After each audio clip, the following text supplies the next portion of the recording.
Hello, welcome to Bogora Nurseries in Virginia. I'm here beside perennial cornflowers. They're wonderful.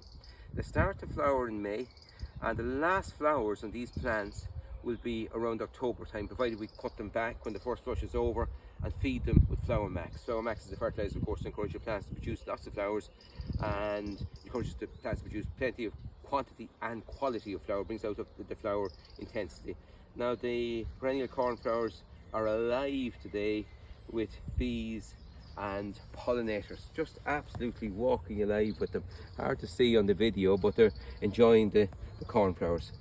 They love them, so well worth planting for our bees and pollinators. A real tough hardy plant. And some weeds have got a grip in front of our cornflowers here. We get to weed between them again when we get to cut them back and get them a weed between, feed them, and then let another flush of flowers come. But in the front we have grass and creeping buttercup and all sorts of weeds here. And the tool we're using for the job today to give it a clean over is the hoe rake. Now, the hoe rake is an excellent tool. That's our old one here from the nursery. It's sharp and light and easy to use. There's a spanking new one from the web shop, lots in the web shop.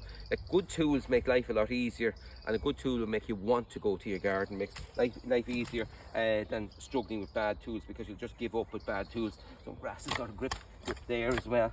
So very quickly we can get this area cleaned over and left nice and neat and tidy. So that's the hoe rake, and we leave our cornflowers looking a bit smarter than they are at the minute when it's cleaned up at the front. And then we put a little edge on the edge of our lawn area. But aren't they just only wonderful? So that's perennial cornflowers.